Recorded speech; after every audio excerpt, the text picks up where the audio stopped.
Okay, so for people who don't know and who didn't see this, this is just kind of like a last-minute stream I wanted to do with Vegan Gays today, because I watched the dumpster fire that was that debate, I guess we'll call it, with Garland Farms. So for these of you who don't know, Vegan Gays and the Nutrivore debated Garland Farms, and then with a surprise guest named Jim Bob, and it was pretty rough. It was one of the rougher debates I'd seen.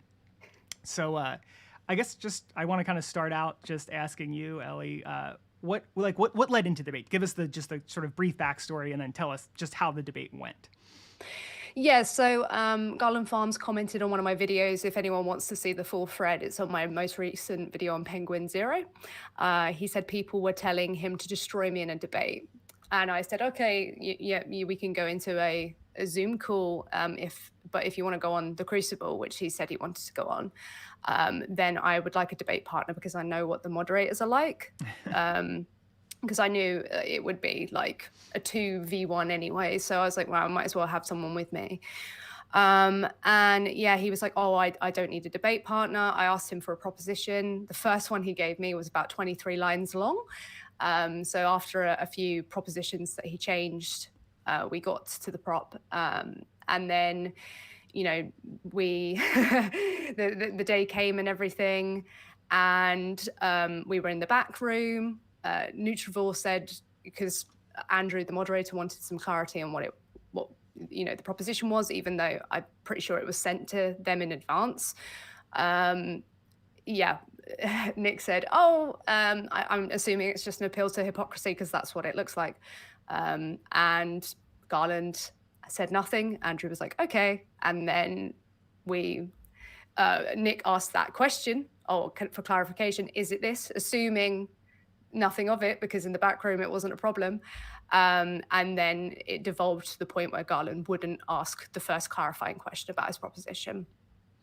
So yeah, so that's basically so from the viewer's perspective coming in, right, like not knowing like all the backstory or whatever, what it basically looked like to me is you came in, you read the proposition, Nick asked a clarifying question about the proposition, and it wasn't even really like exactly a clarifying question. It was kind of like what the proposition was clearly saying already. Yeah. And you were just making sure that this is in fact what it's saying. And it was just like pure defensiveness from there on out. Like he did not want to answer anything. He thought everything was going to be like painting him into a corner or whatever. And so that cycle basically just like washed, rinsed, and repeated for about an hour and 40 minutes. So I'm going to try to show I'm going to show a YouTube video clip of it from Nutrivore's channel. And we were having some severe technical difficulties before this, so if this doesn't work, I'm just going to totally bail on it. So give me a second real quick here. All right. Either side. Probably not going to hear this. I guess I could start, because your brain is streaming. So if you want to hear this, yeah. So sorry, by the way, it's 2 o'clock in the morning. Tagged in the title. Yeah. Oh no, you're good. Be a bit quiet. You're on Australian time, right? No, UK. Oh, UK time. Okay, well that's good. You're a real person. All right, go ahead whenever you're ready. So yeah, for some backstory, Garland commented on one of my videos, or should I call you Mr. Farms, saying that people had told him to come destroy me in a debate. And I said, okay, let's get into Zoom. If he said he wanted to go on the Crucible, so I said, okay, well, if we're going to do it, let's have partners. He said he didn't need a partner, but now you have one, so it's fair. And Garland agreed to the following proposition. Vegans wish to abolish and criminalize animal agriculture. However, the crop agriculture relied upon by vegans is more unethical than the animal agriculture relied upon by non-vegans. So I'm just here with Nick today to witness Garland defend his proposition. Okay, and Nick, go ahead. Go ahead. Yeah, with your opening statement. Oh, yeah, I guess the first thing right out the gate is I just need like a little bit of clarity about a couple things. This is where is the proposition basically just like a hypocrisy critique or a hypocrisy objection? Like vegans are saying that they value one thing and then their actions are in contradiction to those values or are in opposition to those values? Is that basically the idea? Garland? Well, Nick, we went over this pre-show and you agreed. I'm not sure what that was about, but to reiterate what we've already gone over, Nick, What I'm saying is that the crop agriculture, the mainstream crop agriculture that everyone relies upon, including vegans, all vegans, you don't find vegans buying only organic food. In fact, most of the very high-profile vegan influencers preach to their congregation to avoid organic because organic relies upon livestock manure. And so I am saying, and I know this to be a fact, that crop agriculture, mainstream crop agriculture, is much more harmful to the environment and much more damaging and deadly to the animals. Mostly, of course, wild animals, which vegans mock. They mock those deaths. They say crop deaths, though, and they make fun of it. And so what we're going to do today is we're going to talk about the ways that crop agriculture destroys the environment and kills animals and drives suffering of animals exponentially. None of this. So get ready, Nick. Well, wait a second. I don't think I actually got an answer to my question. Is this particular proposition? If you want to call it the hypocrisy thing, then you go ahead. I'm not playing your game, Nick. Okay, wait. So I just told you what this was about. Okay, wait. So the proposition that you originally opened with, like, basically you're just saying that vegans value one thing and they're doing another? No, Nick, I just explained it to you. You're trying to reword my proposition. Well, wait, let's go over the proposition. Hang on, gentlemen. Jim Bob, do you think maybe you could bring a little clarity? Okay, so for those of you who didn't see it, that basically just happened like 50 more times in a row. And it was really hardly any more clarity was gained than that. So I guess what I kind of want to do, Ellie, is just kind of talk about, maybe segment this into like 3 sort of separate categories of conversation that we're going to have. Like, so I kind of want to talk about the general vibe and the meta convo and just like what the Crucible is about, what those guys are about. Then I want to do a little critique of the debate itself, specifically a critique of like you. So hold on. I'm in trouble. Oh God. And then after that, I do want to kind of talk about crop deaths and just like what I think is a fairly, I guess, a fairly lean response to the crop deaths argument. And I'll bring that up with a paper. Mm-hmm. So so first, like, we kind of just talked about like what was actually happening in the debate. Let me know like what sort of feelings were going through your body during that debate, and I'll tell you what feelings were going through my body as I watched it. Yeah, I just wanted my bed, to be honest with you. I was just like, wow, I stayed up for this to be called slippery and stuff. It's like, I actually want to have this debate. Like, I didn't just stay up at 2 o'clock in the morning to just fuck around for like a whole, like, what are you playing at? Yeah. And I was kind of like annoyed, like, there was one, like, there's 2 things. I don't know if you want me to wait to get into those, but there were like 2 things that I wish in hindsight I did indeed do. Yeah. That happened. We'll get into those in a minute, because I kind of want to talk about the guys first. And stuff. Okay. Yeah. The feeling then was just like, there was a lot of projection happening, that they were accusing me of stuff. And I was like, why are they accusing? And then I realized, oh, it's because I think they're doing that. Mm-hmm. So they're just projecting so hard, trying to make it look like it's the other way around. Yeah. So I came away feeling a bit like in a really bad relationship. I was like, whoa, what just happened? I felt crazy. And I was like, wait, I've just been gaslit the shit out of. It was amazing. That was my feeling. Yeah, that's good. Yeah, I think I had similar feelings, just as, just vicariously as a bystander watching you, is that I just felt very annoyed throughout the whole debate. I could just feel like a lot of anger and annoyance just at this, like, I don't know, basically their whole vibe, but then also the way that they approached the debate. Yeah. I think the thing is like, one thing I was noticing is there's this like quote, and I think it's from the book How to Have Crucial Conversations, where they talk about how if you and the other person feel safe together, you can have any conversation. You can have the hardest conversation in the world, like talking about the most uncomfortable things imaginable. You can do it as long as you and the other person feel safe together. And then the corollary of that is that if you feel unsafe, you can't have any conversation. Even the most like innocuous conversation is going to be just absolute, trash to get through. And that's, I think, exactly what we saw, because you guys, you simply just asked him, like, sort of saying is that the prompt clearly was saying there was hypocrisy there. Like I don't even know how to read it otherwise. Yeah. That would make any sense. And so you're just like, so you're just saying there's like a misalignment of values, right?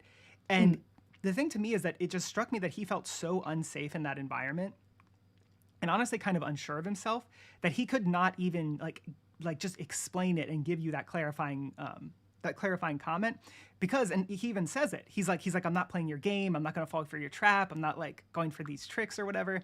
And it's just like, he just, to me, it was like such a weak move for him to do. And so to my mind, transparent, that he was afraid that there was like something coming that he absolutely couldn't defend against. You know what I mean? Yeah, well, you know what? Interestingly, though, he had a debate before on the Crucible where he was alone against two people. Yeah. I don't think he's actually that intelligent, to be honest with you. I think he's got a case of the Dunning-Kruger going on. I think, because Andrew even said as much in the Crucible, that he like was pulling some strings and getting someone else involved.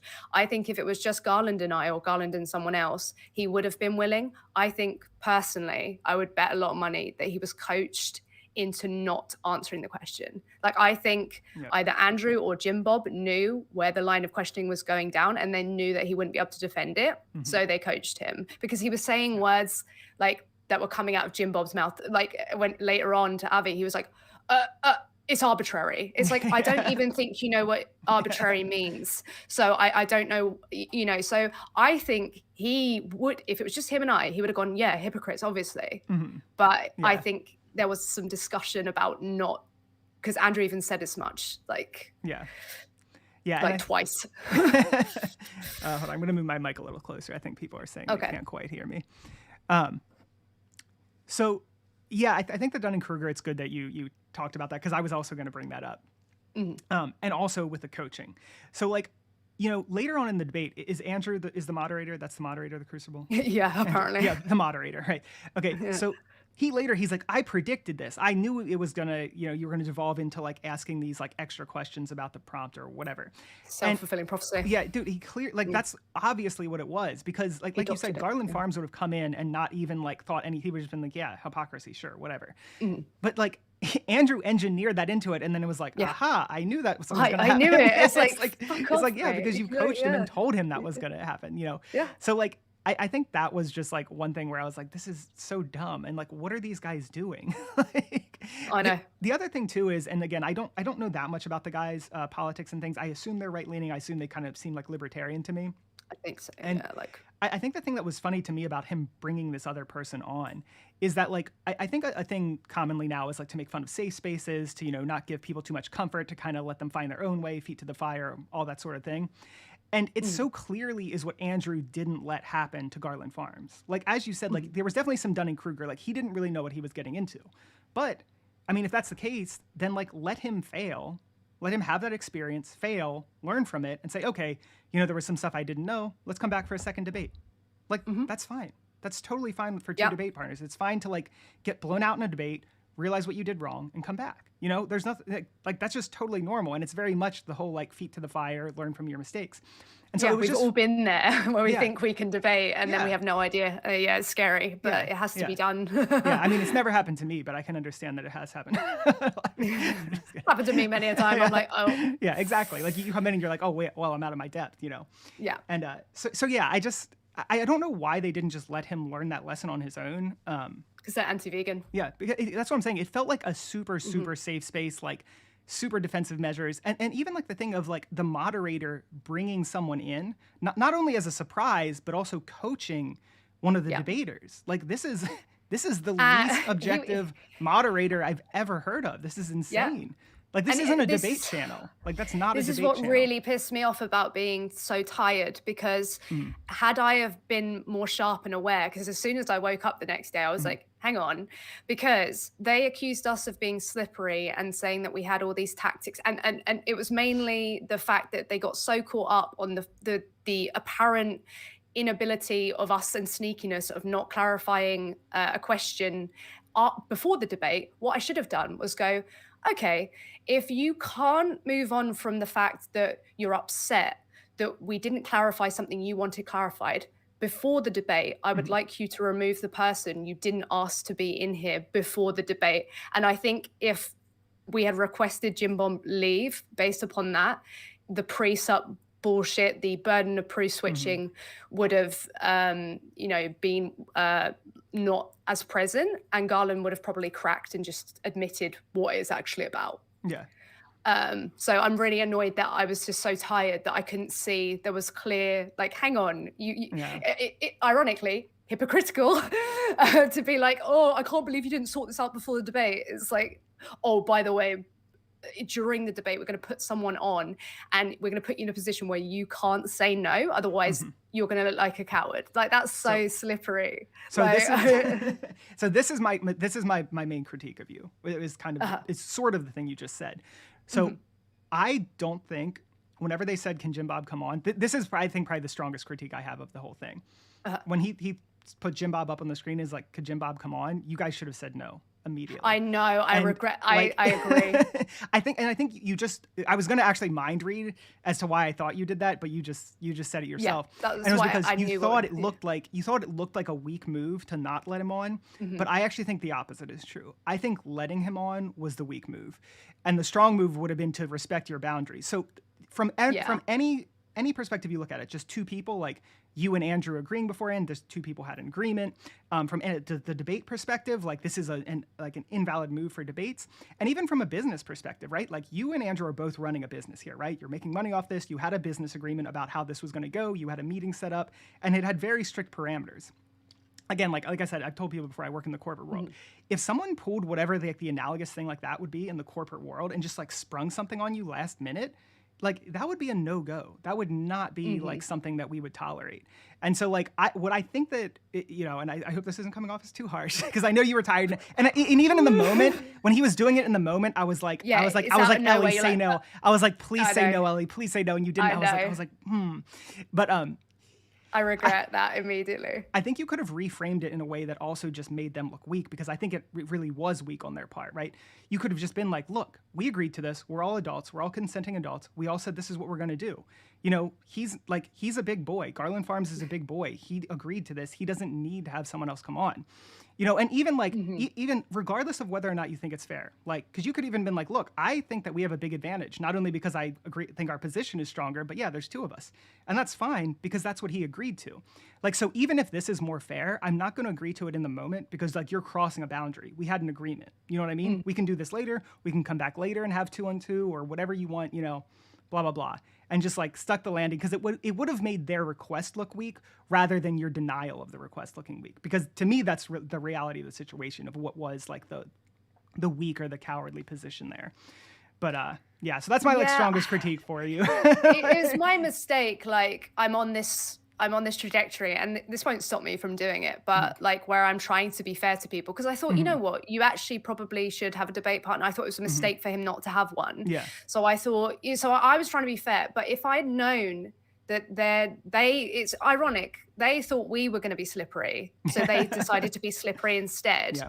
But actually we were being fair, and that was to our detriment, because then they decided to get slippery. But I really do wish I'd just seen in the moment, I'd be like, hang on, if you're not happy with things being sorted out before the debate, Jim can go now.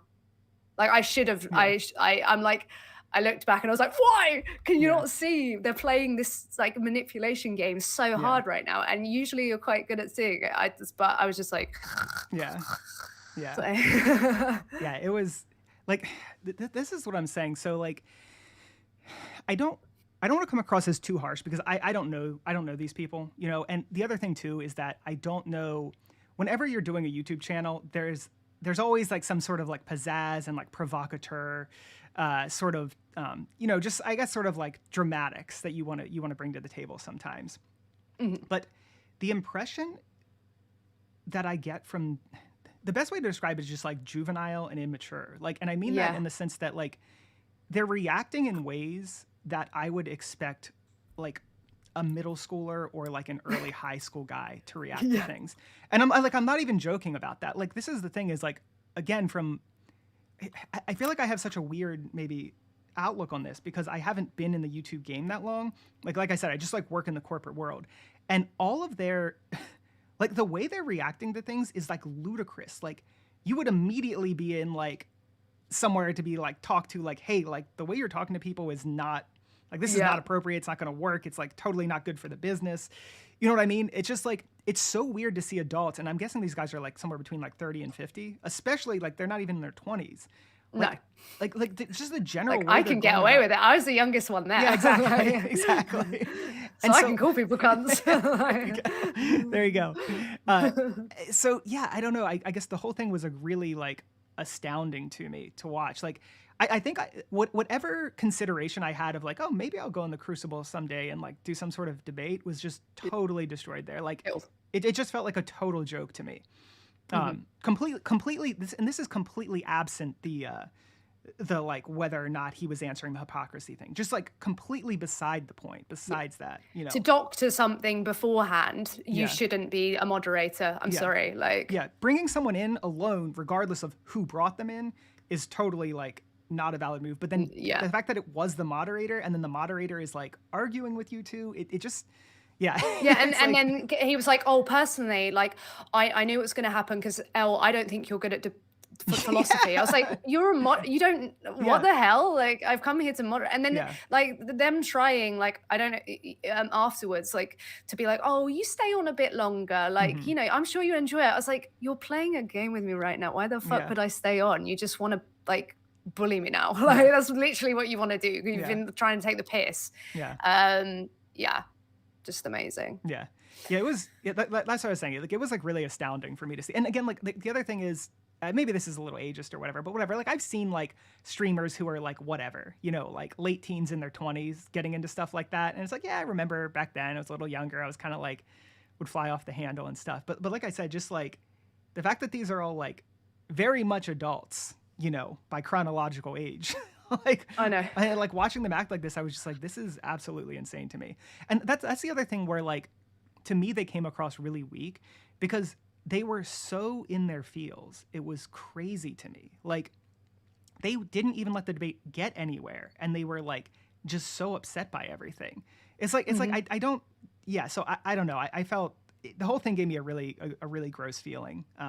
Even like the thing that was so transparent to me. Sorry, I feel like I'm just like going off here. You're mad. You're venting. It's fine. I feel you. Like, I don't know if you've ever, you know, if you ever like talk to like a younger guy and maybe he's not so like great with like women or whatever, and like people will be like, oh, just be confident, you know, and they'll try to like tell him. And some people will be like, oh, you gotta act dominant, you gotta act aggressive, you gotta like whatever, right? And then he'll go up and try to talk to someone and like be dominant and be aggressive, and it's like so obviously like a transparent, just like fakery. You know what I mean? It's not the real deal. It's just like a facsimile of confidence. And that's just like what Garland Farms did that so many times, these like flaccid assertions of dominance where he was like, no, Elle, you're going to answer my question now and you're going to do this. And it was like, it was so cringy because like he did not own it at all. It was like, this guy is not dominant. No one in his life listens to him when he talks to them and tells them to do things. And like, this is him like grasping at like, oh yeah, I don't know, man. It was just, that was like the cringiest part to me. Like, I actually felt bad for him in a way. I was like, oh God, like my dude, don't just like stop trying that. It gave me such satisfaction when he tried to give me advice at the end, and I was like, well, you know what? Considering you couldn't answer the first question, I cut him off and like left halfway through his advice. So I was like, oh, thank God, I at least got that. But yeah, the burden of proof switching was so like, and a lot of people had critiques about like the fact that we wouldn't come off like the argument. And to be fair, there were a few times where I was actually like, look, let's just assume that's what you're saying. But like, I'm glad we actually didn't, because like people don't seem to understand. Like, I mean, like from a couple of days ago, I uploaded a debate that I had with somebody on my Salad's channel. And what I usually have is very different from like a debate on a debate panel. When you're on a debate panel, my motivation is to show that my opponent is ineffective. That's it. Like when I'm having a debate with somebody on my channel and they're just coming into a Zoom call, I'm trying to either see if I can change their mind, or if they seem so unreasonable, I'm just going to try and make an example of them to the viewers. So there's three different motivations like going on separately. So people are like, what do you, but in a debate, if we're trying to demonstrate that like the opponent can't even like begin with the first question about the assumption of their proposition, that they aren't like capable of having this debate and shouldn't even be bothering. Like that was the entire motive, to just show how ridiculous Garland is in this realm. And we achieved that. So as much as I'm really pissed off that I did reading, I wanted to like have these discussions, and that I had an idea of where it was going to go, and it didn't get to do that because people, obviously they're gunning for blood, and then they're frustrated that we couldn't get out of them. And they're like, I would have said this. It's like, yeah, well, you saw it after the fact and knew what happened next. Like, unfortunately, we don't have that luxury. We tried so many times. So, I literally even tried to explain, I literally even tried to explain like why it would seem like it's a hypocrisy thing. Like, multiple times I used analogies, just trying to just show, like, just in case he didn't understand what hypocrisy even meant. But yeah, he just, I don't, this is the other problem I think with, so I will say, I don't think Garland Farms was tracking much of what was going on in the discussion. Like, I don't think he was understanding any of like the future moves or like the meta level of what was happening in that conversation. I just don't think that he was really tracking. And I think that kind of like goes back to this thing where he just seemed to be saying the thing that someone told him to say, which is like, don't give in to saying that this was hypocrisy or whatever it is. You know what I mean? And I know you shouldn't like insert too much about someone's like intentions, but he is a big conspiracy theorist. And I think mistrust is probably his middle name. So I'm pretty sure like he just assumes that I'm this evil, like conniving. He kept saying it. Like, I was just like, what? No, I just have a better argument than you, and like I'm gonna like like get you to try and substantiate your claim, which I thought he would do. But yeah, apparently I'm evil, conniving. It's great. Yeah, for sure. So I think this is a kind of like a broader critique, and you kind of touched on it too, was that like, what am I trying to do in this conversation, right? And I think this is, like I've said this before, this is one of the problems to me with debates, because debates aren't fundamentally about exchanging ideas and arriving at truth. They're about winning and losing. And when it's about winning, again, this goes back to like him not feeling safe, him not wanting to lose. So it wasn't about, oh, I want to get a better understanding or whatever. No. It was about, I don't want to be a loser, right? I don't want to lose this debate. And so like, I feel like it just like, I feel like from a viewer's perspective, to me, this is kind of why I've been very slow to even do debates, and also why I've been trying to watch less debates, especially when they're like super formal debates with like propositions and stuff, is because I just feel like the value they bring is not commensurate with the time investment of like watching them. And so like, I guess this is, and maybe this will be a sort of like, this is like less of a critique, but more like things I wonder if you would have said this, could you have got him back around? You know what I mean? And I don't know. I think it was probably a lost cause, but I do believe in playing to your outs and like trying, just throwing up Hail Marys and shit. So I think two things I thought maybe I would have tried. One is, and you did this a little bit. I wish this would have been more, I don't know how to say it. Just like more exercise, more gravity behind it. Yeah. So I think you should have stepped back and like, Garland, look, I just want to be clear here. Like, I'm not trying to attack you with this question. This, I think, is just a very honest read of your proposition. Like, there's nothing behind this. I'm just making sure so that when we go forward, we actually know what we're talking about. Because a lot of times these debates will just diverge into crazy spots, and people get confused about what we're actually talking about. So like, all I'm trying to do is just get clarification on what I think both of us are already 99% sure you're saying. Like, that's all this is. This isn't a trick. It's not a manipulation tactic. That's all I want. And like, we can like move forward after that. And I think maybe, and you'll notice like Natalie Fulton has also said this, when you're doing outreach, sometimes someone's getting mad. If you do that, like back off and be like, look, man, I'm just talking to you person to person. Like, this isn't to attack you. This isn't to hurt you.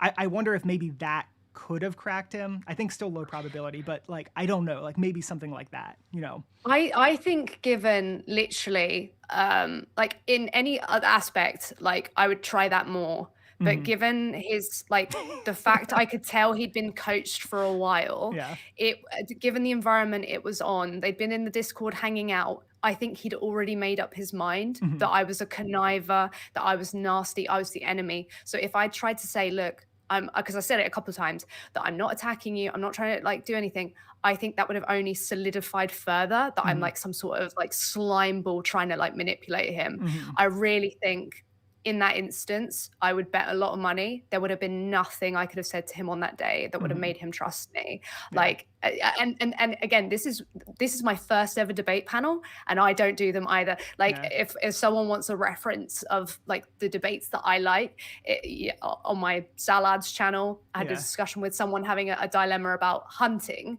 and it's very like I'm messing about, having more of a conversation, asking questions, like trying to be friends with them. I'm not doing here's the proposition, here's the blah blah, because I'm not trying to do that. Like, but on a panel, it's like, okay, assuming the panel was like a debate panel, but no, it's more of a clusterfuck. Great. I don't even know if it was that. I feel like that's speaking too highly of it. It is in the most pure sense of the word, it's pathetic. It was absolutely embarrassing. And I can see why. I was like, wow, I see the Crucible everywhere. I see everyone go on them, but they've not even got 10,000 subscribers. And I see why. Because it's like, it's just a shit show. And it's like somewhere like Modern Day Debate would have been so much, like, that's a panel I respect. I think they're much better at moderating there. Yeah, they're good. But the Crucible we're just trying to like piss people off. Now I see from the backstage as well, like the level of conniving that was happening. It's like, oh yeah, you shouldn't be doing this. Like, fair play, anyone can moderate, but can you do it well? No. Like, even I've done moderation in the past, not very well. That's why you see me rarely do it. I'd like to try it a few times more, but for the most part, I'm not good. I have to share my opinion. It's tough. It's tough to remain like truly objective. Yeah. So I think I want to talk about that too a little bit, because someone was mentioning Avi in the chat here. So even when Avi went on later and was talking to Garland Farms, beans. That was amazing. Even Avi was just like, hey, so here's stuff, and he was like literally just going through math, and Garland Farms starts doing like this, or like, I forget, some like weird things, like these really like condescending hand gestures. And it wasn't even like, there was no, like, this was like a very neutral like way that Avi was coming at him. And he was still like acting like super immature. Like, and I mean like super, like doing this is like, again, like this is like what a middle school boy would childish. do. Yeah, like literally childish. You know what I mean? And this solidifies my view, like, because like he could paint me and think I'm conniving. Right. Avi and Pee he hadn't met. But he was already like, so it's like, I think because he's so anti-vegan, he just sees as soon as you're vegan, it's over.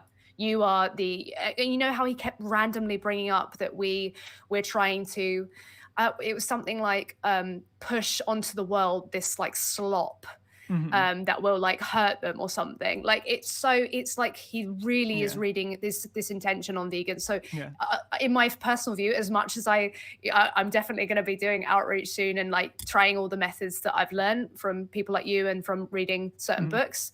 But in this instance, I really think there was nowhere to go. Yeah. Like, I think it was almost as hostile of an environment as you could possibly have for a discussion. Oh yeah. I think like I don't think I've seen like something get any more hostile or defensive or whatever than that. Even and like just I know I'm just like all over the place here, but another thing with the moderator, Avi came on, totally answered his soybean question, right? And then so he moves the goalpost and he's like, well, land use, arable land. Avi also answers that. He's like, where's the funding from? He's like, it's from like the person who did this study is like the FAO person who's into animal agriculture, and it's like he had nowhere to go.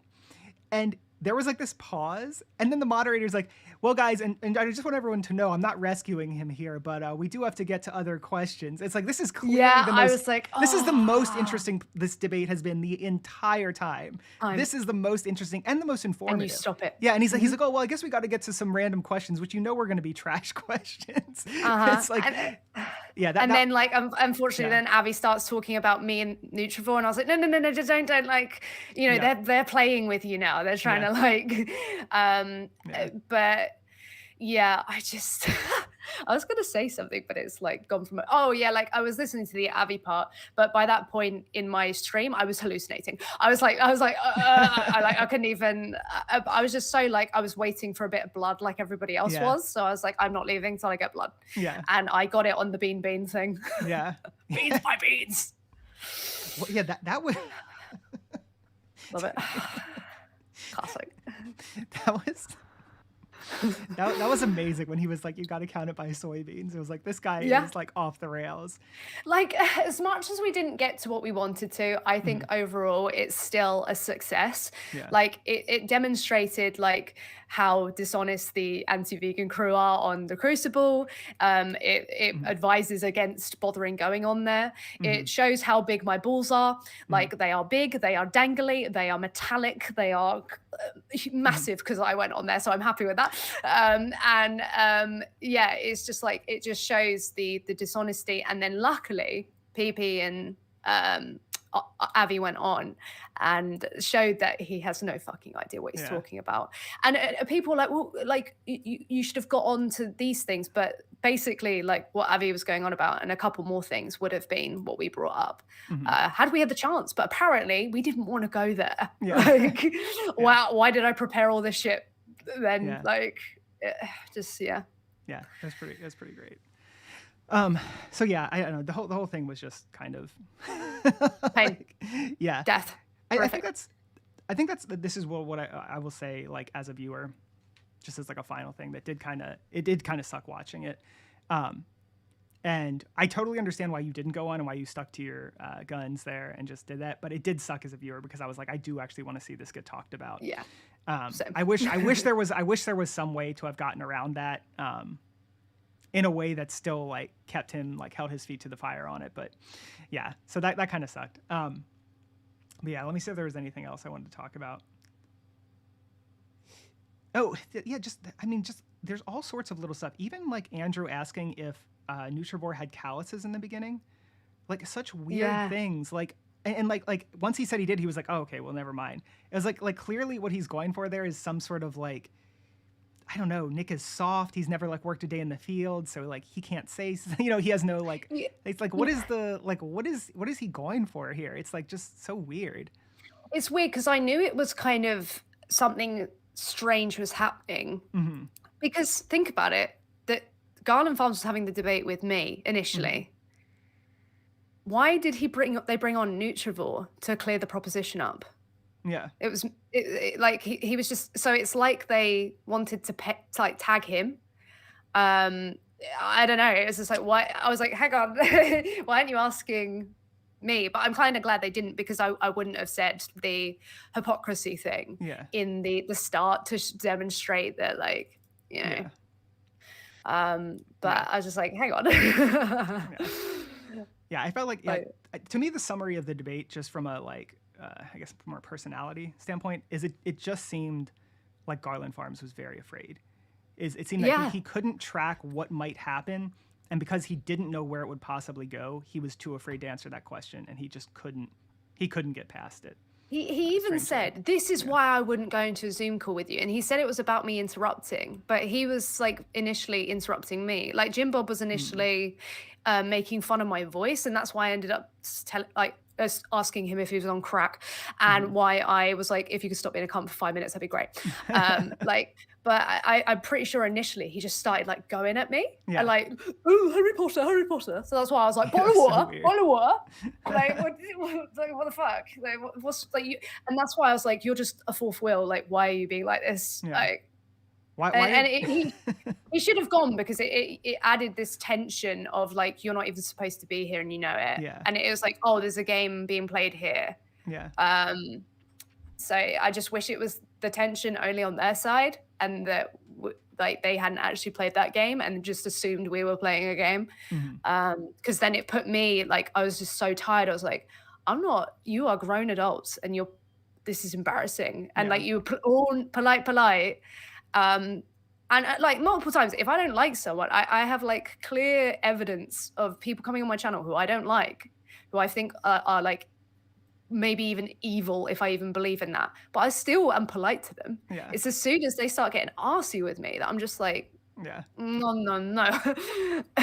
Yeah, it's hard. It's hard to remain cool when first off someone else is being like kind of mean to you. But for me personally, it's like extra hard to remain calm when someone is being like, I don't know, like condescending and irrational all at the same time. It's kind of like, I almost find it hard to describe exactly what they were being. It was like a combination of things that all kind of like... Cunts. Yeah, there you go.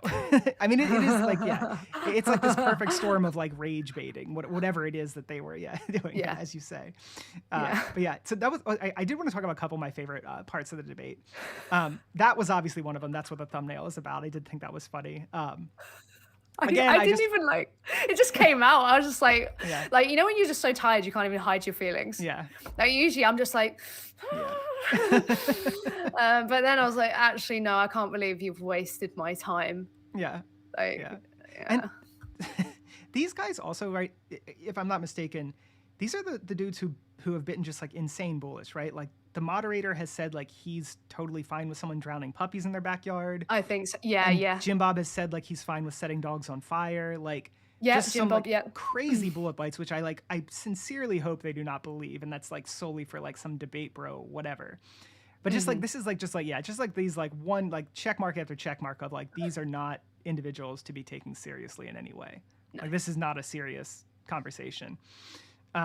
I thought another really good thing that Nick did actually was just ignoring Jim Bob some of the time. So not even like answering him and saying I'm not interested in that, just like straight up just like stonewalling him. I did that a couple of times as well. He kept asking me what my pronouns were. I just ignored him.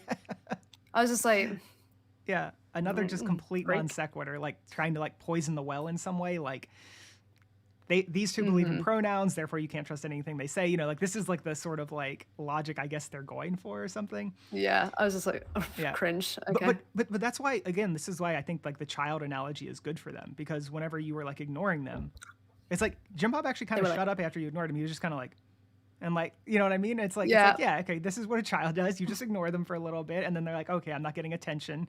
I'm not getting the attention I need, so I'm gonna like back off. So yeah, I thought that was pretty good. I thought you in the moment had a really good analogy that cut through Jim Bob's analogy, where he was like, well, yeah, like if I ask you to go get coffee or whatever, what are you going to be confused about that? And you're like, no, but like you wouldn't think it was weird if I was like, did you want oat milk or almond milk in it? You know, and I thought you it wasn't an immediate clap back, but you got back to him quickly enough, and I thought that was like it just cut through why that was not a good critique of what you were doing. So ridiculous. So I like that a lot. Oh, at one point, Nick just said, no, I refuse to answer your question. And that's actually the part that I laughed the hardest at. He's just like, no, I refuse. And again, like no one said, like no one like they were just like, it's like, okay, like that's all right. And then my favorite part was when Jim Bob started talking about soap. He's like, what does soap mean? And I was like, yeah. Well, that's the other thing too, is because I think what they were trying to do is they were trying to create some analogy between you asking for clarity on the proposition and then just asking these totally insane questions. And it was like, these are like, this one does not look like the other. These are not the same things. You two are like extremely focused on the same question over and over and just need an answer. And they're just going off on these like, just completely insane tangents. And Y said in my chat, and like with the pronouns thing, I think like it's quite clear why they were trying to label me as some like left woke person, because obviously I look a bit gay. I have tattoos. Look like someone with pronouns in my bio. You know, so it's just like I think it was to further divide. It was just like this is again childish. Oh my God, you have a red trousers and I have blue. It's just like, oh my God. But that's it's just purely this team stuff, you know. And it's like again, like I'm assuming they're right leaning, so to their base, if you said something about pronouns, like the base is going to be like, oh, they're stupid pronouns. That's like, part of why I did not answer. I was like, look, we're already not working here. It doesn't deserve an answer. It really doesn't deserve an answer, especially in the context of that debate where it's like completely irrelevant. I think that's one other thing too, is that like they kept asking what you guys thought as vegans. And something I wish that y'all would have said would have just been like, I could not be vegan and still be having this debate. Like, you can play devil's advocate. You can just debate things like where you're not like I could go in and have there could be a transphobic person. I could debate them about trans issues, even though I'm not trans. Like, you know what I mean? Like me being trans or not is irrelevant in a debate when we're debating some sort of proposition. And so they kept trying to push back on that. Like, oh, you guys, like, I need to know your vegan position. And it's like, you actually don't. Like No, someone it could have was come so in who wasn't clear. vegan and still argue against them. Like, that was like another thing where I was just like, I don't know. It was just clear burden of proof shifting because they wanted to, why are you vegan? And then it would have been like, because this and this and this. And then Jim Bob would have gone to Pre-Sup. Yeah, That's all that was. It was just Yeah. trying so hard to get to Pre-Sup and be like, well, you can't actually know right or wrong or if this is immoral or not because where do you ground your meta-ethical position? And I'd have been like, in your fucking bumhole. Piss off. Like, it's just, I was not in the mood. No, like the fact he was trying to he brought up Pre-Sup in this, it's just like, you were clearly here as just a red herring. Yep. Like, it's just like amazing. Yeah. Yeah. It was. So, okay. I feel like we went through all that stuff. And again, like, this sounds weird, but I genuinely, I'm not saying this stuff to insult them. Like, I'm really not. Like, I genuinely just, I find it to be quite strange. And like, what I'm hoping is, my charitable explanation is that they're like provocateurs who are doing this like solely for YouTube because like they think it's funny or something. And I genuinely hope that that's not their personality on a day-to-day basis whenever they're confronted with some sort of like conflict or whatever. But yeah, that's just my read on how they were acting. As far as the sort of crop deaths stuff, did you have anything you wanted to say? I'm going to pull up something in a second here, but did you have anything like you wanted to say about like crop deaths, like just like general rebuttals to it? You know, I mean, he didn't really get anywhere, but we know where he's going, right? We Yeah, know. it wasn't to go too heavily into the data. Like I was looking into the data for my own, like just to make sure I was like right and stuff. But mainly it was to show this. This is why we're talking about the hypocrisy, to show this dissonance between a vegan's actions and their values. And secondly, we wanted him to even substantiate in the first place that it's more unethical. Like, and because the assumption is that he's saying it's more unethical because it leads to more deaths.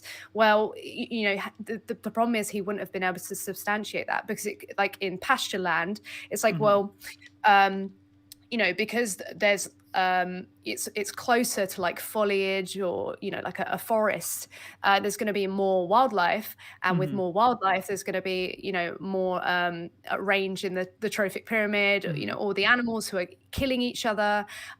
If you have pasture land, you know, the cows are killing animals. There are animals who are killed on behalf to protect the livestock animals.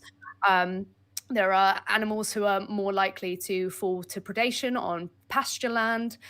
So it's like, how could you even begin to quantify that this is the case? Yeah. And I also wanted to ask him, and this would have been a slimy thing, if he thought it were impossible to have a world where perhaps if you do think that these don't align with the values that vegans hold, that it could align and these industries could consider animals. You know, it'd be like similar to, say, if we had cars on the road and there was like no lights, no traffic lights, no nothing. It'd be kind of like, you could analogize that to what crop agriculture is like. But if you put in like safety features and you know, different methods, do you think it's impossible to see that world where we could reduce it and maybe even to zero?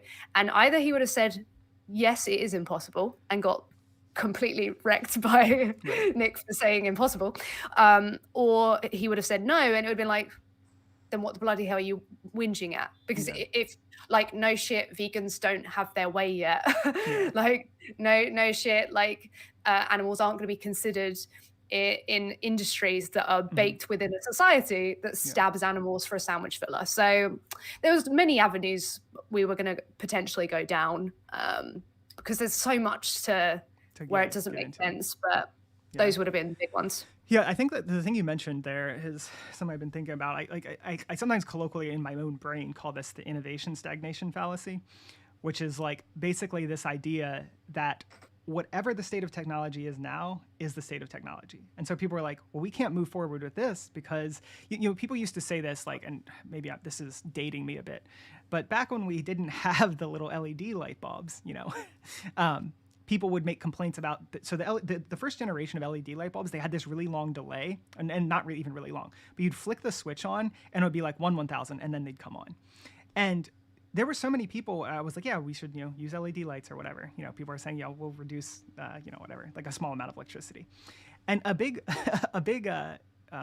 counter to that from people was, dude, they take an extra second to turn on. Like, I'm not, like, it's fine if you want to save the planet, but, like, I'm not doing that. And so the first thing is, like, an extra second to turn on is so trivial anyway. Like, it's stupid. Mm-hmm. But it was like, there was no recognition. It's like, yeah, but as we buy them, they're clearly going to fix that. Like, do you think this is an insoluble problem? Like, we can never fix this, like, 1 second gap between clicking on the light and it coming on. Like, clearly this is a new technology and there's going to be, like, kinks to work out, And I think that the same thing just goes with this. And I see that a lot of the times throughout many, many different arguments where people are like, well, it's like this right now, so we can't do it. And it's like, yeah, but... Oh, thank you, Ryan Krebsbach. So, Krebsbach? Okay, yeah, I got that. So...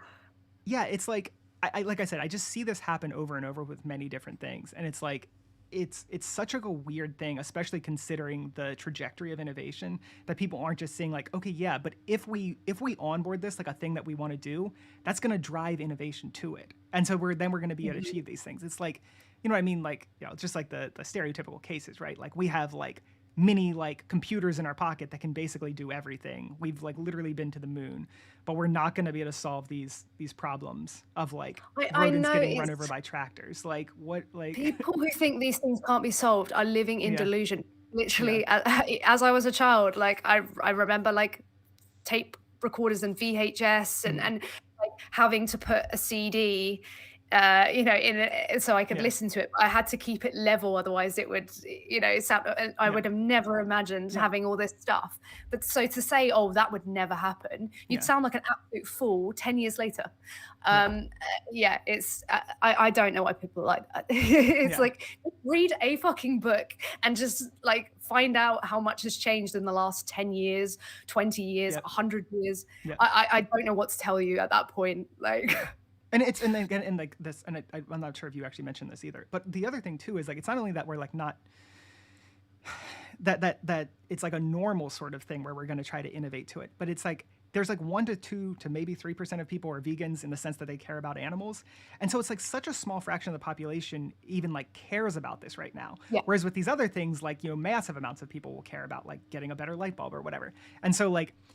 Basically just saying that to say like the ceiling is so high, like, you know what I mean? There's so much room to that ceiling and there's like so much like to go there. So I don't know. That's always like, kind of like silly, but it's so like crappy because it's like arguably the people who are actually going to care about crop deaths, as you say, are vegans. And the people who pretend to care about crop deaths are the non-vegans who want to use a stick to prod vegans with. It's so rhetorical and painful to witness. It's like, you don't give a shit. You literally pay for animals to be stabbed. Like what are you talking about? Exactly. You don't give a shit about whether or not they live or die. Like, don't even pretend. It's painful. No, it's pretty rough. So I want to show something real quick, and we might be running close to our end time here. I don't know how long we've been on. I haven't gotten a warning yet, but I'm guessing 54 minutes. 54. So, okay. Yeah. Well, let me show this real quick. I'll try to get this in a second here. So I just want to point out this paper. This paper is, I think, a pretty good, quick response for vegans to have to the crop deaths. Whenever someone starts to talk about here we go. So the first thing, whenever someone talks about crop deaths, the quickest response as a vegan is something just like, well, animals eat crops too, right?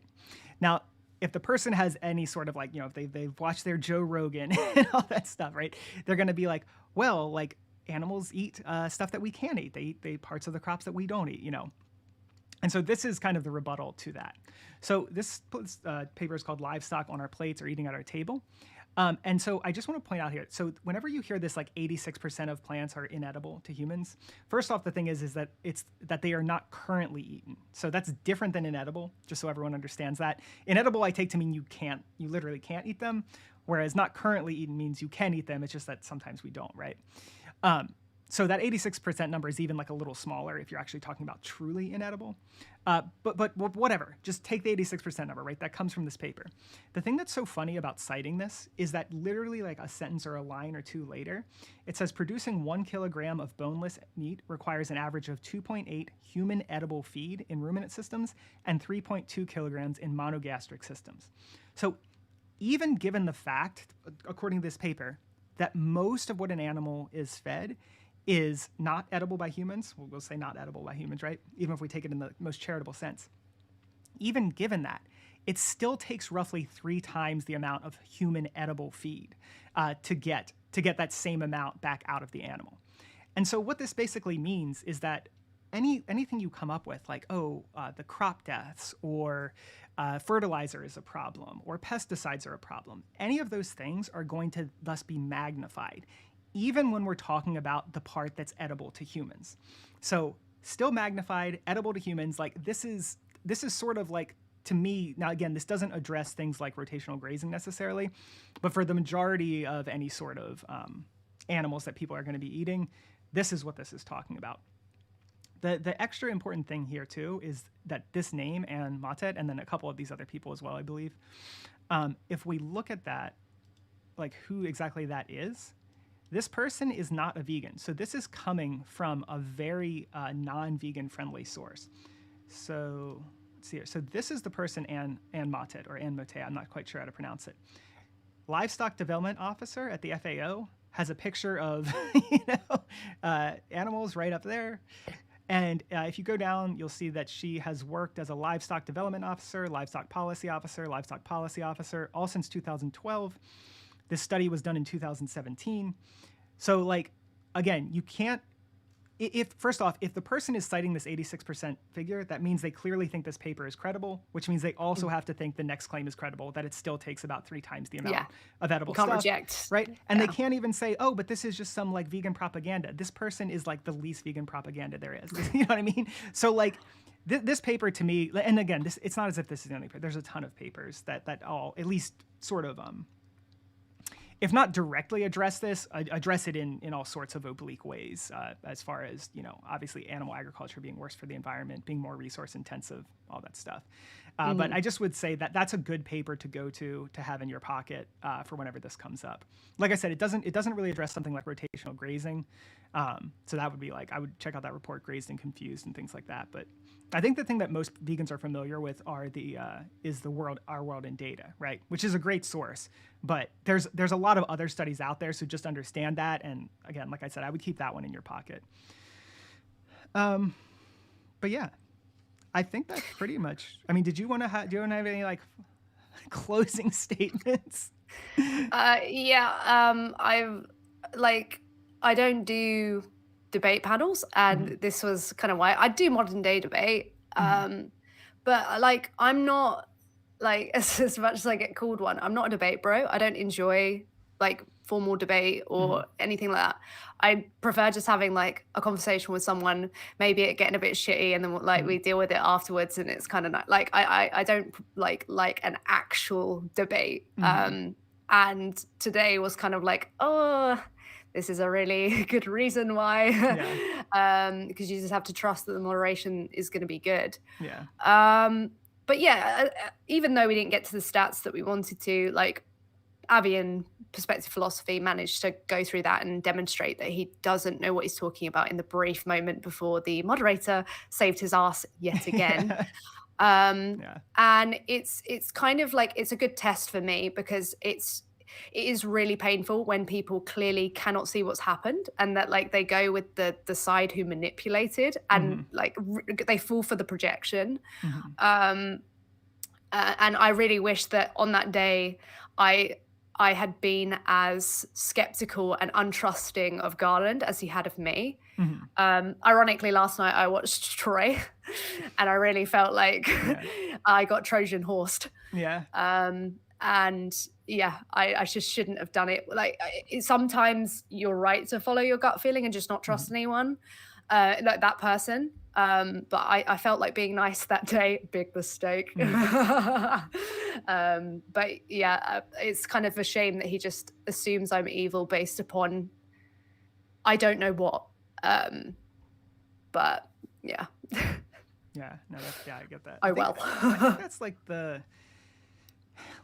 I think especially as a vegan activist, right? What we're trying to do is we're trying to get more people to go vegan. We're trying to get people to adopt veganism. We're trying to, obviously end animal agriculture. And so, like, I think one thing to think about, like, if you're considering doing debates like this, is kind of like look at the opportunity cost, right? Ask yourself, preparing for this debate. Why is that coming up? Okay, like preparing for this debate. Actually doing the debate, the sort of mental anguish I have during and after the debate, right? Could I have spent that time in better service to the animals, right? And so I think that's a question that when I was watching this debate, I was constantly asking myself.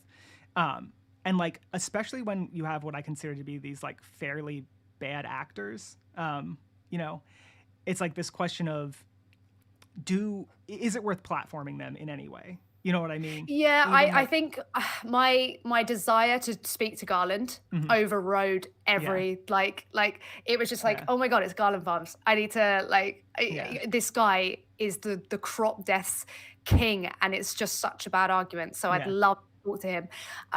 So it was too so for me, the opportunity cost of I want to debate Garland Farms.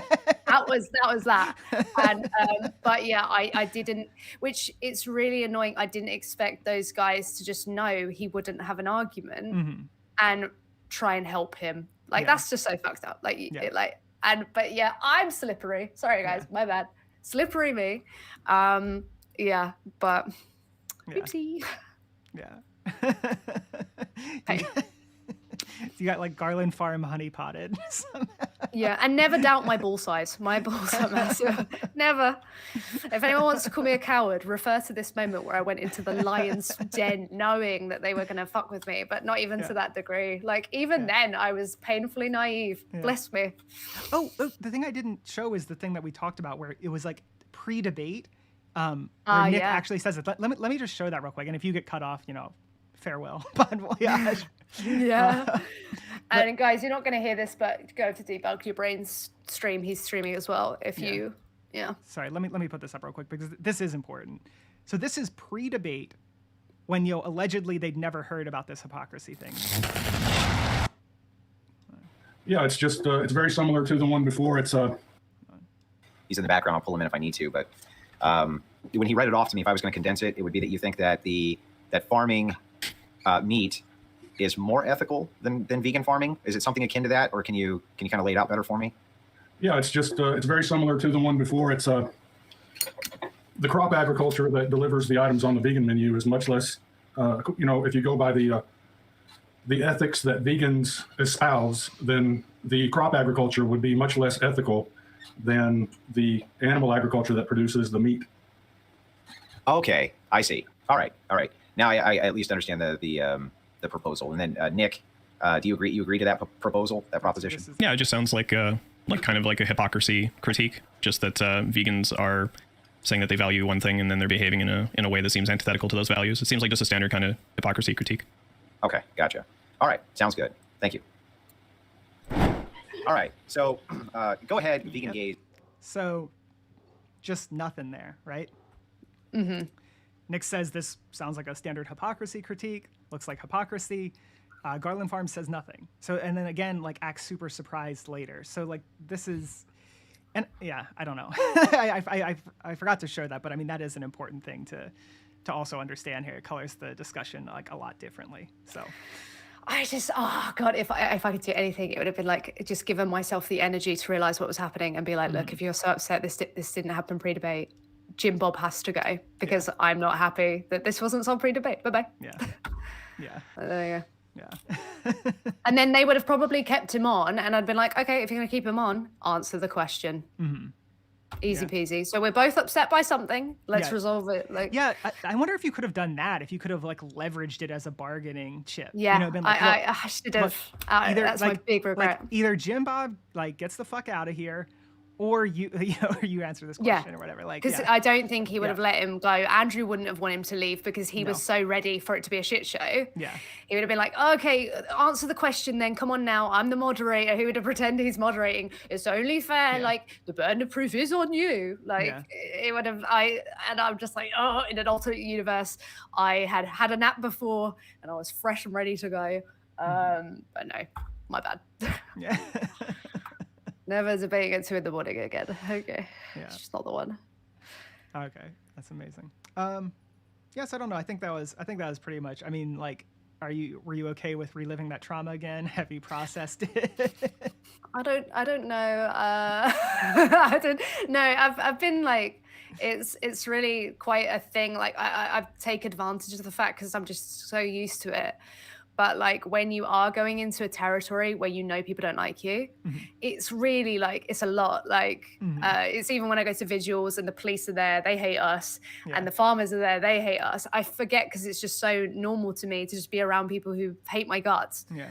Um, But I thought we were then doing it this to does like often- virtue signal. Aren't we doing this to virtue signal so people like Yeah. us, right? yeah, no, yeah, exactly. Every day someone hates me. And it's just like, so I take advantage of the fact that I'm used to it, but it's like, I'm not really actually as used to it. It's just like denial. Yeah.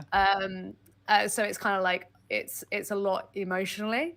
But fuck it. This is part of the job. This is Yeah. what people watch us for, to be masochists. So fuck it. And hopefully we're inspiring them to be masochists is the thing, Yeah. right? Yeah, good for your health, guys. Definitely do it.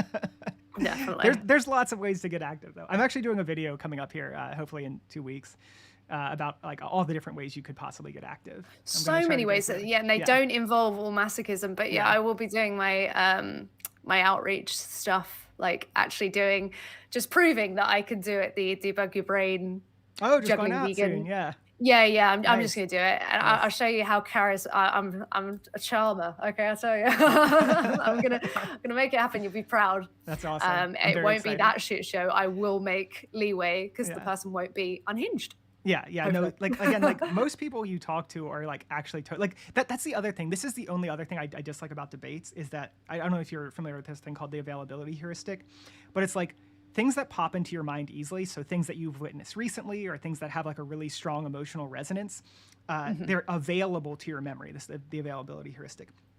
And it causes your mind to think that their frequency is much higher than it is because they come to your mind easily and they're like, I think they're like emotionally valenced or whatever. And so like when, especially before I like went out and started talking to people, just from watching all those like Earthling Ed, Joey Carbstrong, you know, and just debates in general, like with someone like Destiny or whatever, I was like, man, people are going to be really antagonistic and really aggressive and like all this stuff, Right. right? And that was the availability heuristic in action because I got out there and I was like, oh, this is like, actually, is most nice. people are pretty nice. They actually feel a little uncomfortable with the questions. They seem to feel like a little guilty, or if anything, a lot of the times the people are kind of like, I think just telling me what I want to hear. Like that, Yeah. it's much more, I think, like it's much more common for people to be like, yeah, you're right. No, yeah, okay, I get it. Like, you know what I mean? To at least for me, to take that sort of like position than like, no, fuck you. Yeah, no, like what I've been doing, like, because like subconsciously I understand the availability heuristic. I've been watching a lot of those kind gesture videos. Yes. And it's like, so they just go up to, I know some of them are probably staged, but like I think a lot of them aren't. And it's like most part, if you're just nice to somebody, they're not going to be horrible to you. Like for the most Yeah. part, it's not like a war zone. Yeah. So if I'm out there and I'm like, look, if I'm going to do the whole speak to animal lover, can I interview an animal lover, get a free snack? Yeah. So already I'm going to give them cake or something. They're already going to be Yeah. happy with me. Yeah. I am the cake giver. And I'm already like, I am the cake giver. I am the cake giver. They are the animal lover. Like already they're coming into a zone where they're like, oh yeah, I am an animal lover. I really like resonate with that. And I'm going to ruin their life in a nice way. They won't even know it's happening because I'm really conniving. So, you know, it's got to be done. But yeah, I want to do that really soon. I'm thinking like film as soon as next week. So a new Same. era. So I'll finally do it. I haven't done outreach in like a few months now because I've been trying to focus on like other things. Like there's some videos I want to do, I wanted to kind of get better at live streaming. And so yeah, I'm actually going to be going out next week too. So we'll have some. Based. You know what we should do? Yeah. What? I don't know if you want to do this or not, but we could like post our videos, whatever, like normal, and then you and me could watch the videos and like critique ourselves. Yeah, You know what I that could mean? be interesting. That might be fun. I feel like maybe we should wait though, because like, I mean, no, actually, because I've done it a lot of times. I just haven't filmed it. Yeah. So I already have the experience. Yeah. Like, so, you know, that's fine, actually. Yeah. Yeah. That could be fun, I'm just so mad at myself. I've done this so many times Mhm. and I just didn't think to film it. Yeah. Like, there could have been Yeah. so much more utility in other people seeing it. Yeah. So yeah, I've been there. So I should know what I'm doing by now. So you can be as harsh as possible. Because a lot of it's just human interaction. I mean, I struggle with that. But you know, I'm very anxious and I'll try to hide it as much as possible. But obviously in the output of attempting to mask, it's very like, woof. But yeah, should be fine. We'll see. I think that would be fun for sure. We'll do As that. long as- I'm down. Yeah. I think that would I'm gonna be like, I'll be like, you're perfect, and then you'll be like, I should- and then I'll cry. I'll be in my bed like, Justin, please. I mean, I validate have ones me." that go sideways. I can show you guys. There's one I haven't posted that went pretty sideways. That's pretty interesting. I mean, I'll always remember that one with that guy, and you like, I don't like him. Oh yeah, the guy. I could tell you didn't like him, like before you even said. I didn't realize, because didn't you say like, I want, like to David, like I wanted to punch him or something? Yeah, I didn't like him at all. I Yeah. really did. I felt like violent urges towards him. Yeah, I didn't notice to that extent, but I was like looking at the way you were like looking away, and I was like, you have no interest in this guy because he's kind of a douche. Like, Yeah. I don't blame you. Yeah, and it was honestly totally absent his argument. Like I could just tell this would be a guy that I did not want to hang out with. Like we could have been talking about anything. I just was like, ugh, he like makes me kind of like cringe for some reason. Yeah, and you just sometimes get an off vibe, and like most of the time my off vibe has been right. I don't like, maybe it's just my bias of like what I'm paying attention to.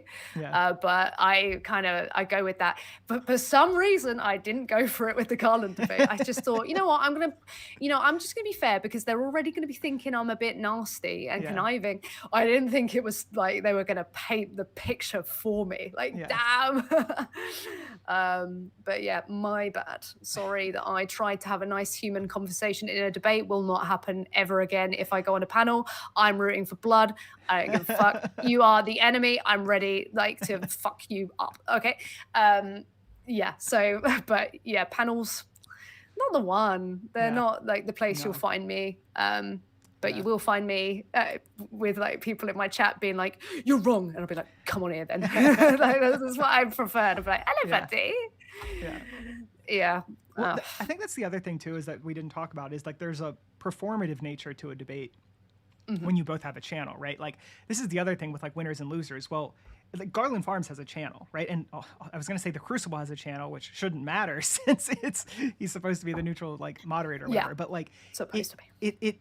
It adds this extra layer of like, I cannot say that I'm wrong. I cannot like give them an inch. You know what I mean? And I think that's like, it's just like another, like what is a good, like, I guess modern day debate is probably the most neutral platform, and they That's the one pride that themselves does. on that. Yeah. Other than that, you're just not really gonna get it. There's always gonna be some sort Trying of to think of like- the other ones, but yeah. Politically provoked. Again, that's not, I've not seen very, it's better than Crucible. Never heard But of yeah, I do see now why he didn't want to talk to just me, and he wanted to go on there because he had his little, like, of course, like, as much as you want to say you wouldn't, like, I'd hope I wouldn't, but if I knew that the mod was like on my side, I'd feel more comfortable. Yeah, yeah, of course. Of course. But I'd like to say that like I'd like to hope that I wouldn't pick that option, because it is slippery. Yeah. Oh wait, sorry, I am slippery, so I would pick that option. It's so sad as well. Like, of course, though, you've just got to like psychologically accept and let go that you cannot control what people think of you, and that's a really hard battle every day you have to do. But it's tough when you pride yourself on trying to be as good as possible, and then like someone comes along and then they just really like not even think but assert you are a slime ball. It's like, oh god, that sucks. It's a shame, because like I'd be nice to you if you weren't being a dick. Like, but never mind. It's another hard thing too, is like when someone insults you, like, I think that honestly the best thing to do is to like not react to it, like if that's possible, right? Like, but it's like, it's interesting because it's only a certain part of the audience who's gonna think that's a good way to handle it, right? Because like, to me, when there's the back and forth, it looks to me like both people lost emotional control. They both look a little bit less, less, I guess, I don't know, less good. They look a little weaker to me, I guess I would say. And so to me, if someone insults someone and the other person just like lets it bounce off them and is like, okay, so what's the proposition? Like that to me is like a much stronger response. But I don't think everyone thinks that way. I think some people feel like that's someone like letting someone run over you. You know what I mean? And I don't see it that way at all. I think that's a weird read on it. But again, it's like this, like, well, how is the audience going to read this? You know, is like a constant concern. A combination of two things like happened there. So obviously I was tired, so I wasn't as patient. But I know the Crucible, I've watched a lot of things. They appreciate I'm gonna fucking like tell you to fuck off. Like if it was a modern day debate, I'd never do that. I'd just never. I'd be like, oh, this is not the like. You know, they more have a giggle, you know, maybe it's some shots, but they're kind of funny, like, you know, to try and get the mod to laugh, because he sometimes has a little, but yeah, I'd never do that there. But on Crucible, it's a bloodbath. Like, people are just childish, like you're dealing with children. So I just thought, you know what, fuck, you are on crack. Like, I'm just going to tell you, I think you're on crack, because I think as much as people might think, oh, fuck this, like, weirdo like vegan, I think people did appreciate my bark. I did have a few comments that are like, oh yeah, I watched your debate, and like, oh, I'm not vegan, but like I like that you didn't take any shit, because he was like dodging hard. And like the guy who came on after us, like did you see the PC guy? He was calling me disabled and saying like, you know, that was her. But I was like, okay. And he was like mocking the fact that I wear glasses. But even he was like, Garland, you should have answered the fucking question. Like, what the fuck? He thought that there was a proportionality problem though. Like, but again, though, if we'd got to the statistics, we could show, like, as you said, the issue that you have with the crop deaths is going to be astronomically bigger of a problem. So if we debated PC and he answered, he would have got mashed by Nick there. So Oh, and something else I want to point out about that study that you just kind of reminded me of. So that study was looking at by mass, so kilograms. Not by individual corn kernels or soybeans. So Garland Farms might have to have a word with the director at the FAO about that. Maybe you should contact her. But when you do it by calories, it actually, I think it's even worse, because like when I was just kind of looking at like the calories for like cow flesh, if I just look at like, I think an average cow, I think had, what was it, about in a pound was like 1,130 calories. But when you look at like a pound of things like oats and corn, it's like way more calories. Not way more. It tends to be in like maybe like 1,300, 1,500, 1,700, something like that. Someone can look up the numbers. But generally, the inedible parts tend to be things like grasses and things, which just have less calories in them. And so that's like a 3 times increase as far as mass. But whenever you actually look at the calories, it even seems to spread out more, maybe 3.5 times to 4.5 times. I can't quite remember. But I was like messing with the calculations. And depending on what it is, they can be like 20 times more or something. If you're looking at like a certain kind of grass, like the least nutrient dense grass, and you know, like corn or something. Nutrient dense though. Yeah, nutrient dense. And so like, so it's like even those numbers from the paper that clearly doesn't have a vegan bias and is already a widespread of a threefold increase is actually even more increased when you look at calories. And like you know what I mean? It's like and this is from the paper with the 86%. So like this is just why I tend to cite that paper. I just think it's, even on their own terms, it looks bad, right? Like people can be like, oh, our world in data, like the Joseph Poor study, he's a vegan, even though that's actually, again, another thing that's like against them because he wasn't a vegan when he started the study. He like went vegan midway through the study. And so like, I don't know. So I just think, I think that's like a really good study to throw out there because it does seem to defeat the argument on its own terms or on their own terms, but and it's funny that they cite it. Yeah, I mean that's the thing. That's it's like, just proving they didn't read it. Yeah, like, that's like. So I first looked into that study. I was like, wow, 86%. That seems like high, and and they were saying, oh, it's inedible. And like I literally read the first sentence, and I was like, this doesn't say inedible. It says currently not eaten.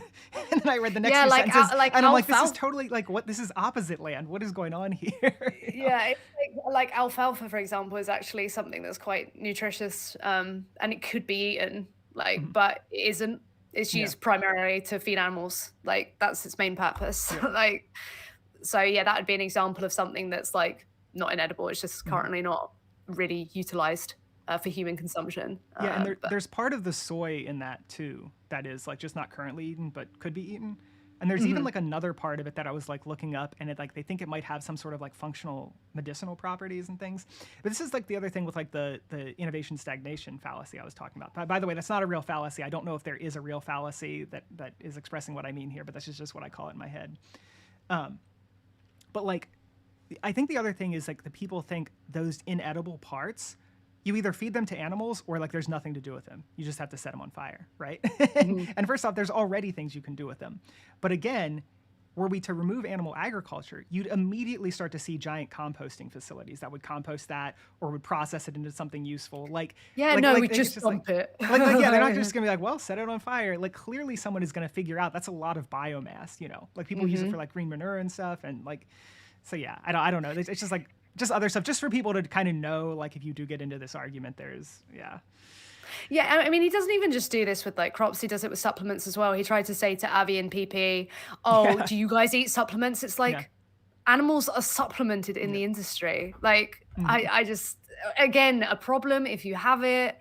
Why is it not more of a problem on the animal agriculture? It's ridiculous. But even that's because I know he was like, yeah, well, this doesn't account for the fact that you have to like, you haven't accounted for like all the environmental effects of taking supplements, or I don't know if he says environmental effects, but whatever, the effects of taking supplements. And it's like, dude, my B12 supplement, like the entire bottle with the supplement probably weighs like, I don't even know, like 1/10 of a pound, and it lasts me for 2.5 years. The amount of resources and energy that go into that are nothing. Like I don't know, what do I eat, like 2 or 3 pounds of food a day? I'm not really sure.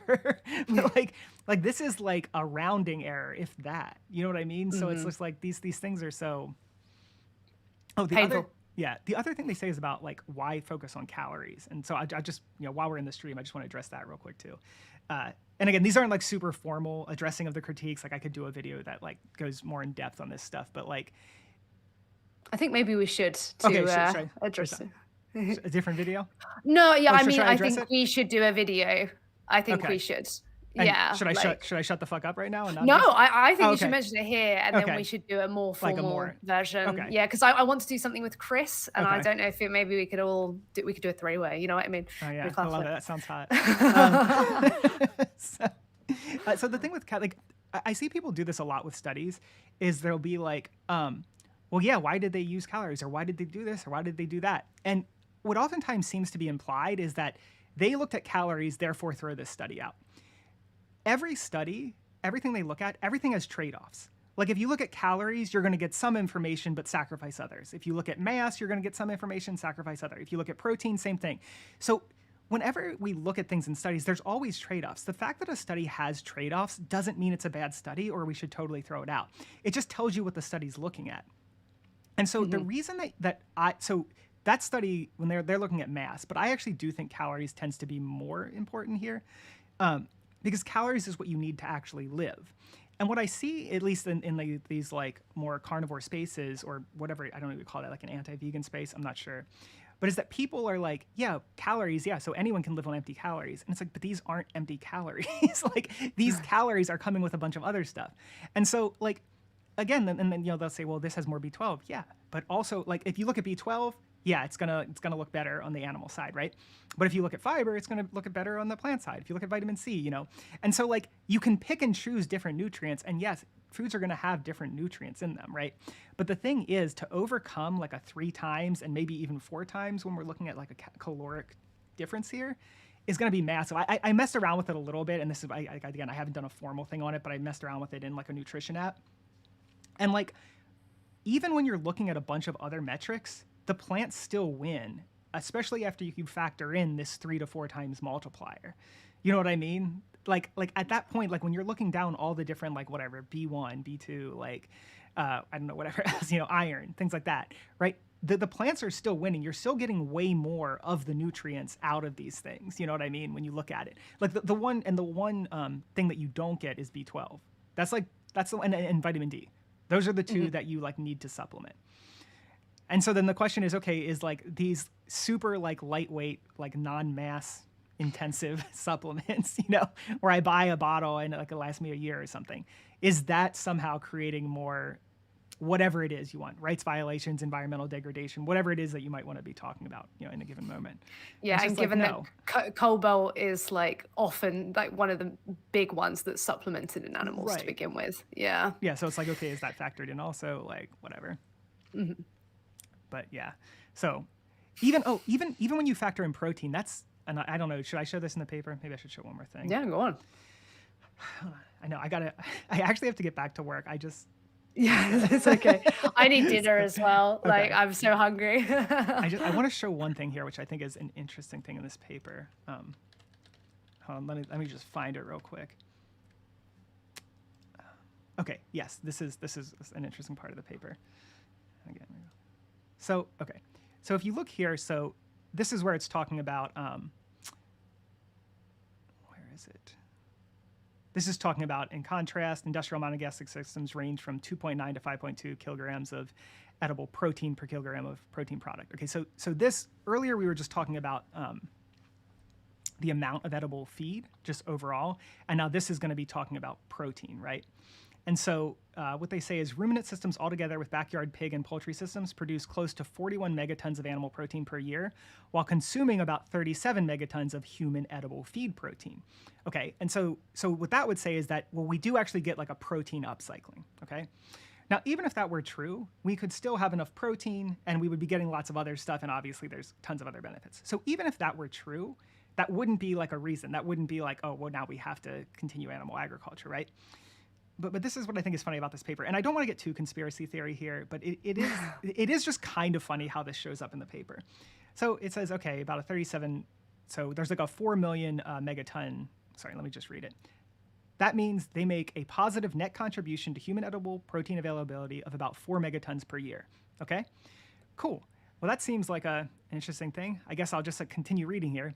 In the current use of land and excluding indirect contributions to agriculture production, when adding soybean cakes, which humans can totally eat, right? So why didn't they put that in there? I don't know.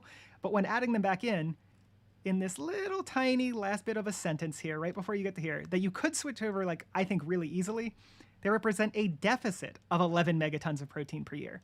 So even on the protein front, it's a deficit. You lose protein in this system. And again, like I just think this is, and there's probably plenty I don't know here, but I just think it's weird that they start out by saying there's a 4 megaton positive on it. And then just in a random sentence, like right at the end here, when adding in soybean cakes, and an 11 megaton deficit. It's like, okay, why didn't we talk about that to begin with? Why was this just added as an addendum? Like, and again, maybe it's something where like soy cakes aren't currently eaten or something like that. But I just found it, I don't know, I just found it interesting because it's even when, this is kind of like the innovation stagnation thing too. Like if we aren't currently eating them, we can eat them, and So I don't know, just some. It's just like crop death is just it's got so many avenues of just no. What the hell do you think it's saying? And so many people have eaten this copium. Like every day on my feed, I get a crop death though. Yeah. And this is actually why I forgot to mention. It was so frustrating to me that I didn't actually get to do the crop death stuff because I wanted to have that conversation. So every single time someone said crop death, though, I could link that video. Yeah. Like I just wanted it to be done. So the fact that he really thinks that I didn't want to have that conversation is like actually, no, I really wanted you to just try and substantiate and fail. Like, so, and then go through why this just doesn't work and why you can't make that claim. But unfortunately, maybe I just have to talk to somebody else or just make a video. I was interested in seeing it too, because like, so the general crop deaths, I feel like I know, but I know less about rotational grazing. I know a little bit. And so that was actually the part that I was interested to see you guys talk about, was the more rotational grazing aspect and get into the numbers and stuff, because that's what I like to see. So I was sad that you guys didn't get into that. I wish there would be, I wish there was someone who would argue that in good faith. Maybe we can find someone who's not like, I don't want to say any more insulting. He's not like them, who would like argue it in good faith and be like, look, I really think rotational grazing is the way to go. Here's why, you know. Yeah, a lot of people don't debate crop deaths like one-to-one. Yeah. It's not really and I think it's just because people can't substantiate the claim. That's literally it. Or they don't actually know, and they're just saying that. It's a very, like, I think Sean Baker said it, and then it became a thing. And then so many people now say it. It's just something that like took off. And so someone is saying this right now in the chat, and I think this is another reason it took off. Have you seen Yellowstone? The show Yellowstone? No. There's this like really cringe clip. Oh, from there. the clip with the farmer, and he's like, he's like, I've seen that, and I was like, oh no, where he it's like made owns it the in vegan or whatever. television. Yeah, I saw that. I was like, oh no, I forgot about that. Is that Yellowstone? I got shown that. Yeah, so that's that's it. Yeah. I was gonna maybe react to it, but what I was going to do again, I was going to react to it after the debate and go, look, here's a crop death argument being dismantled, but Garland didn't want to go there. Yeah. For whatever reason. Yeah, he was scared. He was scared and confused. He just didn't understand what was going to happen. From his perspective, all that was going to happen was just a normal debate. Like, you know what I mean? And so like, he just didn't. Yeah. And luckily, though, he got coached by his buddies. So. Yeah. Who essentially just ruined everything. Who made it they ruined the chance. To watch. Yeah. People could have really like learned something about crop deaths, and we could have gone through some data. And it was just, they just really wanted so hard to be proven right about their hypothesis on how it would go, that they made it happen. Yeah. Yeah. Which is so childish. Like, what's the point of having this panel if not to just, I don't know, fuck around? It's embarrassing. Yeah. But yeah. All right. Well, oh man, no one donated. I was hoping someone would donate to make sure that my donation thing was working properly. Oh no, you haters. I was staying on. I was like, come on, someone just fucking donate something just so I can make sure this works. Because you have the text. Well, people have tipped me, so come on, if you've got some to spare, just go to Debug Your Brain. Let's test it out. Now watch somebody like give you like 50 quid. The tiniest amount possible. I just want to see if it works. Well, have you set it to $1, the TTS amount? Because they might have to tip $2 to, because I think that's the default when TTS is activated. I don't know. I have no idea. If someone tips at least $3 just to be sure, because it's like the default is either at $2 or $3 for TTS before you change it. Let me look at my thing, see if I know how to do this. I'm being your stream whisperer again. I know. Now we're just like, we're talking about the meta, Ellie. The meta. You never talk about the meta. Stop talking about the meta. God. Yeah. If Neutral was here, he wouldn't be happy. Be a bit raging. He does not like talking about the meta, by the way. No. He's like, he will have no meta talk whatsoever. I will engage in some of it, but I'll get bored very quickly. But he's like, there we go. No. Thank you, DeBeans. That worked. Awesome. Thanks a lot. Based. But I'm not hearing it, but I didn't hear the. Oh, see, you know what? I'm a level 5 vegan. Thanks, guys. Thank you, Vanna Moynin, and yeah. So the text to speech isn't working, but I have a GIF that comes up that had audio on it. I'm a level 5 vegan. And so maybe do you have in your audio mixer? Thank do you, you have Anna Christina Harris. Sorry. Do I have what? Do you have an alert box in your audio mixer? Mm-hmm. Yeah. Is I'm it a level 5 vegan. Unmuted? Oh, I don't know. Thank you, Ian the Pig. All right, guys. Yeah, you guys don't have to keep donating. I do appreciate it, but like, yeah, we got the thing. So I obviously I'm not gonna say like don't donate, but like, yeah, but yeah, it's definitely working now. So that's good. At the very least. Thank you. Okay, I yo, appreciate it. if you have some anything to problems, cast a we'll do shadow. a test stream and have a look. Thank you, ethically based ex omnivore. I appreciate it. Damn, I need a cut now. You've made more than me. I know now. Now I'm feeling bad. Damn, I really appreciate it, everyone. Someone tipped me called glasses.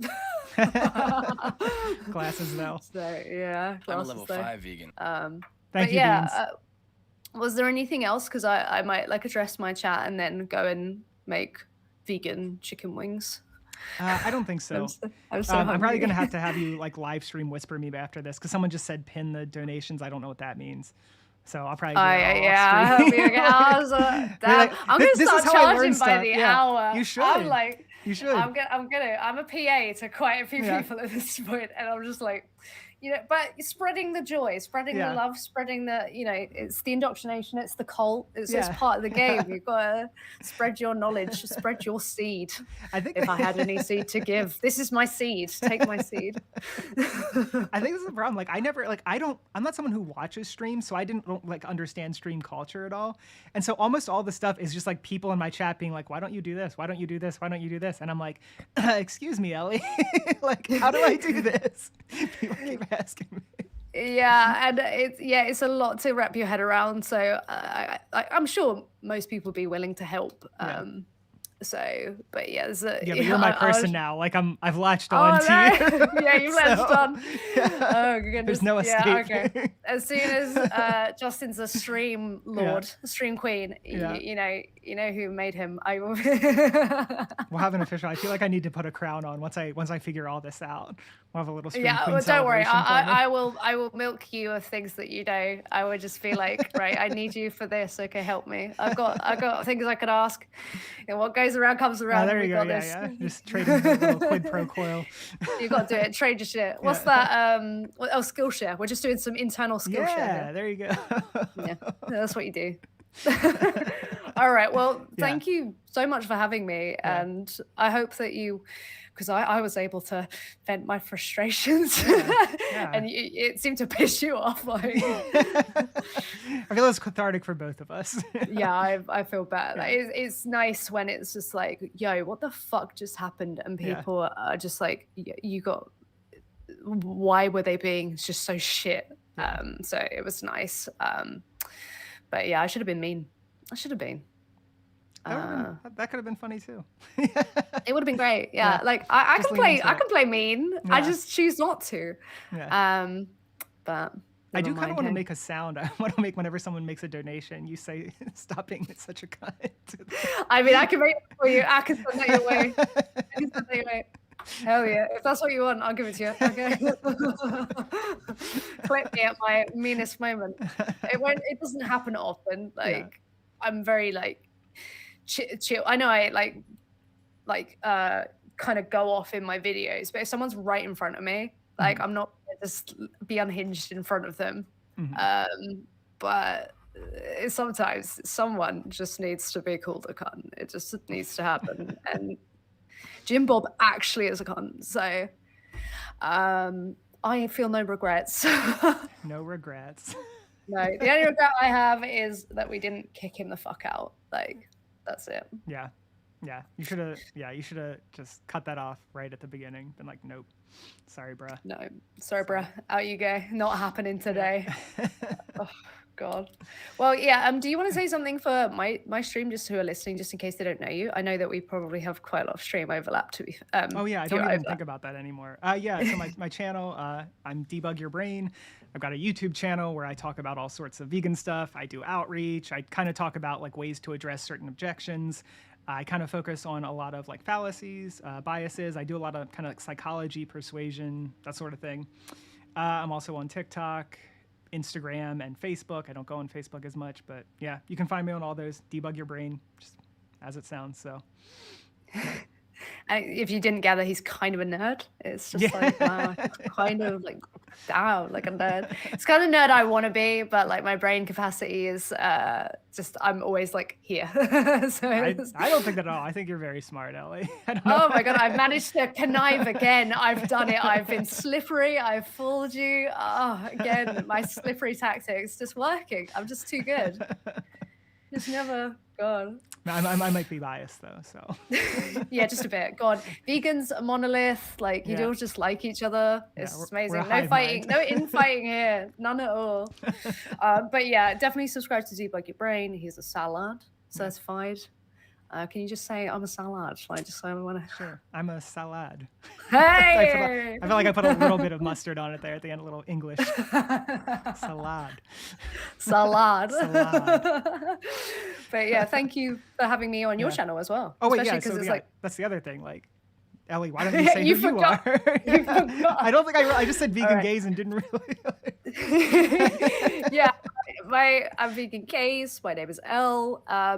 I just provide vegan content for the extreme content deficiency that people have. So sometimes it's debates, not on panels though, because they're shit shows. I have very active platforms like TikTok, Instagram, Twitter, like basically every single day. And I also have 3 YouTube channels.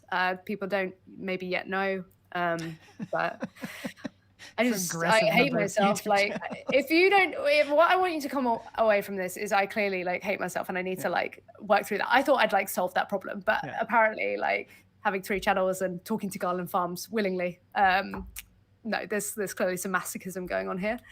But yeah, I just make vegan content and I just can't stop. I can't. So stick around. It's a wild ride. Can you quickly just describe the double entendre that is your name? Because I didn't get this in the beginning, and I think it's pretty clever. Or did you not want to? Sorry. Oh yeah, no, I'm a flaming homosexual. I'm a lesbian. I cannot be saved. So it all began actually with one of my exes. I was watching Vegan Gains, and she was like, "Ha, vegan gays." I'm like, "Vegan gays," and I was like, you know what? I was like needing a name change because of my name before didn't have vegan in it. And I was like, you know what? Like, because for me, I try to like, you know, to gaze is to like look lovingly upon someone. Like, no matter what, I really try and come at people with like some compassion. Like it might not look like that sometimes, but I am trying. I like to think I'm kind of like, I bring kind of a mum vibe to things. Because I'm not like a pushover, but I'm not like very strict either. But so it's kind of like I wanted to be like, here I'm just a big gay, and I'm just trying to come at this with some compassion. And that's what that's all about. Yeah, I love it. I love the name. Is any of it like from like the whole thing of like the male gaze, like the idea that everything is seen through like this lens, and like now you're looking at everything through the vegan lens? Is that like that part of it? Like that was like subconsciously part of it as well. Yeah, Okay. because I was familiar with the male gaze, like because I studied sociology. So yeah, it's one of those things where like subconsciously it all kind of like works out for like a perfect name. Yeah. It's a really good name. There's a lot packed into it. You can really so much. You can Well, really I'm deconstruct it, you know. I'm one of those pretentious, pompous writers where everything has to have like this double secret meaning, and there has to be a metaphor. You know, that's me all over. So it also works perfectly. I love it. I can't be helped. I have to do it. I love it. Oh, that reminds. Oh, sorry. You have to go. I was going to ask you one more thing. Yeah, go. Yeah, we're close with this. It's fine. Okay. So my girlfriend is doing a book club, and it's a fiction book club, and she was like, "What is like a story that's like somewhat related to veganism that like I could like read with my friends who are non-vegans? Like that would be like an interesting read. Like obviously not, you know, like whatever. None of the nonfiction ones. But is there anything that's kind of in that realm that you can think of? Well, a classic one, I even have a tattoo of it, is like Animal Farm. It would have been much like I haven't read fiction in a really long time, to be honest with you.